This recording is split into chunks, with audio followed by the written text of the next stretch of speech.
number 3 from the homework, we're gonna discuss it, and it was worded a little bit oddly, so.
have one more small section. We'll talk about what's up here first, and we'll also discuss a few other questions that came up as I was looking at people's homework. So, first of all, when reading this section, who can tell me why does it seem like the U.S. is being hypocritical in this section? In comparison to what we just read yesterday about Cuba. In other words, why did the United States go to war over Cuba in the first place with Spain? Holly? To give them their freedom. Yeah, the United States went to war with Spain to try to give Cuba its independence, right, as a way of trying to protect Cuba, or so everyone thinks, right? However, in this section we see that the United States is now taking control of not only Cuba, but also the Philippines, and also China. So it seems the U.S. is not really looking very good in this. Now, obviously the U.S. is gaining a lot for itself, but we're kind of ticking off other countries here in this section. So let's talk a little bit about why this is happening. First of all, we have Puerto Rico, who has a very weak government. They were also run by Spain for a while, and the United States, because Puerto Rico is in such close proximity to the U.S. physically on the map, it's easy for us to establish bases there and to use Puerto Rico as a market for our own economy.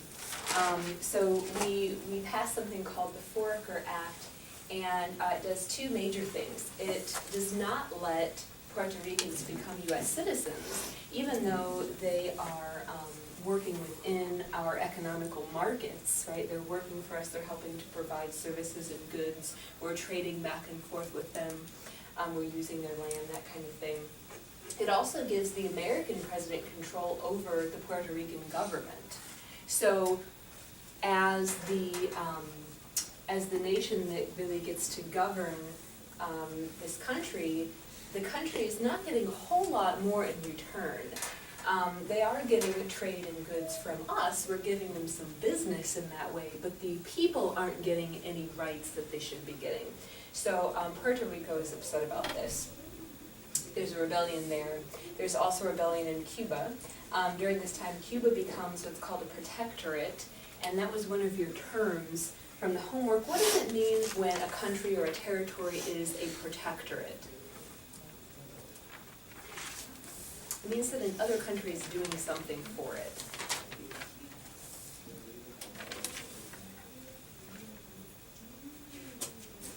What's the definition? Yeah, Olivia? Like the stronger country gets to be in control of a lot of their decisions. Yeah, yeah. And typically protectorates are formed under the guise or under the assumption that the larger, more powerful country is going to serve as a protector, right, for this smaller or weaker country. And we even have the word protect in the title here, right? So basically it means that Cuba is independent, but it's being helped out with or by a more powerful nation. And so as the more powerful nation, the United States gets a lot of say in what goes on in politics there and in the economy, and even, even socially with what the people are doing and how they're behaving and that kind of thing. So yesterday we had talked about the Treaty of Paris, which was the peace agreement that we came to with Spain after the war over Cuba. And that ensured Cuban independence. However, we're going back on our word now, and our U.S. Army is stepping in and interfering with this. So we're sort of taking over Cuba when we said that we wouldn't, basically. We have what's called the Platt Amendment, which we essentially made Cuba put into its constitution. We said, hey, can you guys add this, and then it'll ensure that we have complete control over you. So they didn't really necessarily want to have this amendment to their constitution, but we used military force to make sure that they did. Aside from Puerto Rico and Cuba, also in the Philippines, we have a rebellion going on against the United States, again because we want to use the Philippines as another market for our economy. So Filipinos have a revolt against the United States, and we were able to crush them because we have a great army, we have a lot of resources and a lot of money and power. So they didn't really have any hope there of winning. And then once we are able to take over, though, the Philippines are able to achieve their independence. So some positive things that we did in the Philippines were we introduced different forms of education to them. We gave them a model of democracy that they were able to copy and establish for their own government. So we weren't just doing bad. I mean, we were introducing other nations who couldn't support themselves to these various, I guess, strategies for running a successful country. So in some ways it was a good thing for the Philippines. Otherwise, if we hadn't intervened, they might have been taken over by another country that would have treated them worse. So the US was good in that way with the Philippines. Then moving over to China. China's another big place where we want to be at this time in history. And we have something called the Open Door documents or Open Door policy that the United States government installs in China. And what does the Open Door policy do for the United States? Why do we enact this policy over there, Aaron? I believe it was to open up China's ports for U.S. use. Yeah, it was basically a way for the United States to ensure that we would be the only ones to have access to China's markets, to their major ports, for importing, exporting goods and things like that. Because all of these other major European nations, France, England, Spain, Germany, they all wanted a piece of that as well. But the United States wanted to be, you know, the top dog there. So we were able to have this open door policy agreement with China that made it possible for us to be the sole nation taking control of things. And you might say, well, why did China trust us over other nations? Well, in doing this with the open door policy, it also ensured China that they would keep their independence, that we wouldn't try to take over their country. So they thought, oh, okay, this seems like a good thing to do. So John Hay, who was one of our political leaders under the president at the time, he proposes that the other European nations, big nations, share their trading rights with China, like with us, basically. And then China eventually rebels as well because they figure out that we're doing some things that aren't so nice.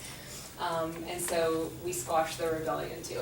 So lots of places where we're going in and the native people living there are getting upset, and then we squash them and then we take over, basically is what's going on. So that's imperialism for you in a nutshell.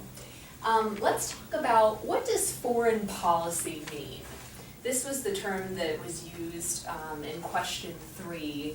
And I know some people were confused about how to answer it because they weren't sure what the question was asking exactly. What does a country's foreign policy mean? What does that entail? Anybody know? I'll erase this and we'll make a couple of notes out here.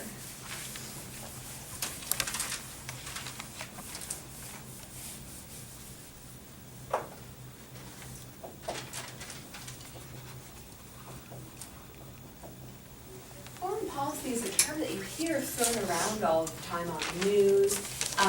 You know, politicians, when they're running for office, they always talk about their foreign policy. They're always asked about, what are your stances on foreign policy?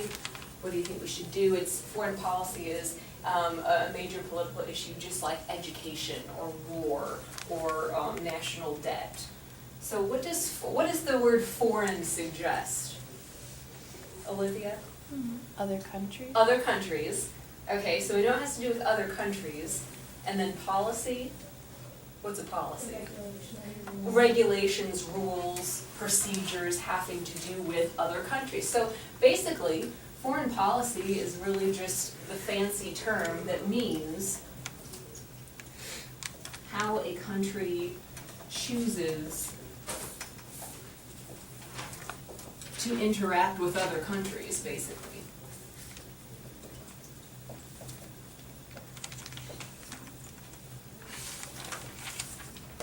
Okay, and interactions with other countries, we mean things like, What's our policy on going to war with other countries? You know, under which circumstances would we go to war with a country? Who would we support in a war and why? It has to do with markets, meaning who can we sell to, who can we buy things from.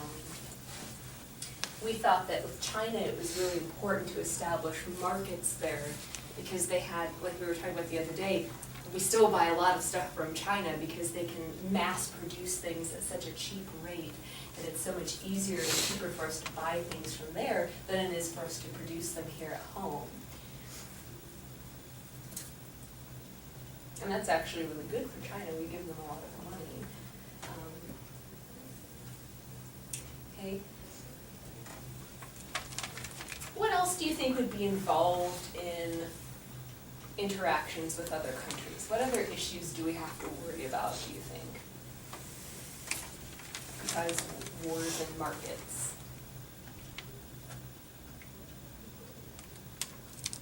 Something else would be,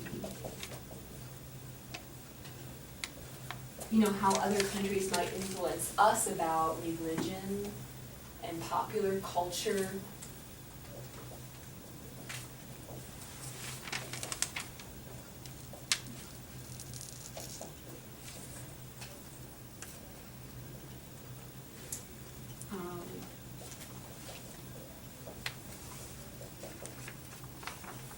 Human rights.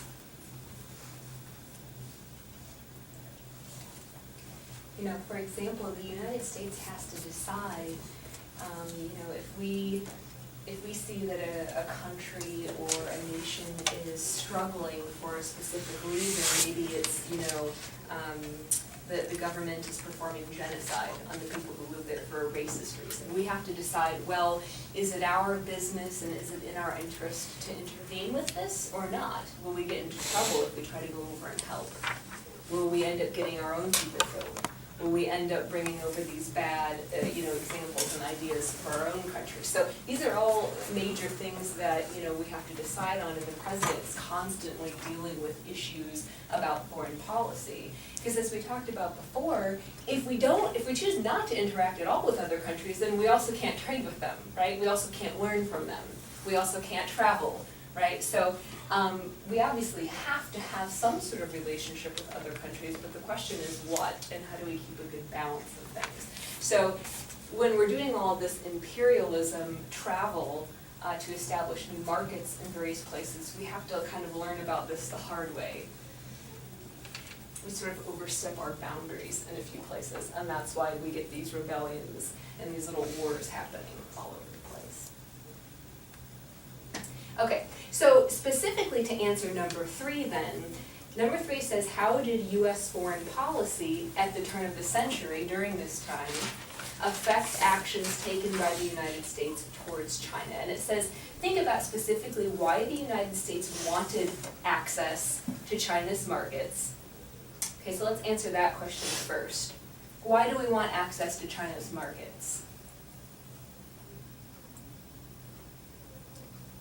Paige? Because they produce so many things, and like a lot of it, and so it's easy, since it's easier for them to do it than us, it's nice to be able to, I don't know, trade with them, just because it's beneficial for our country as well as theirs. Yeah.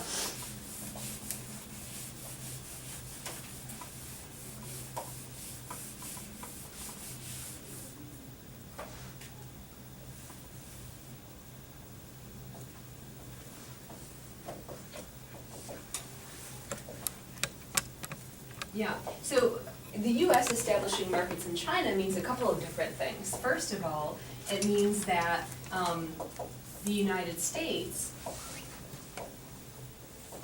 holds more weight or more world power in the economy.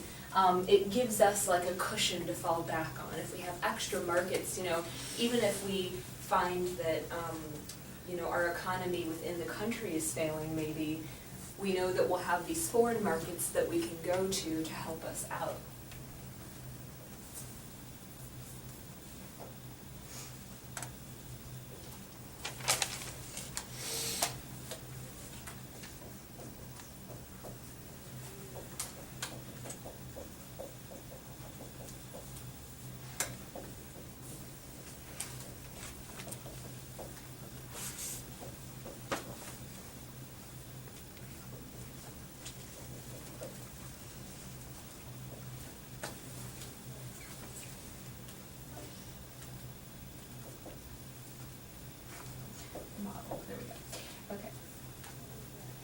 It also means that China now can rely solely on the United States, for economic trade, for an economic boost, and also to serve as a good political role model. Okay, and then the other little bullet point says the purpose of the open door notes. And we said before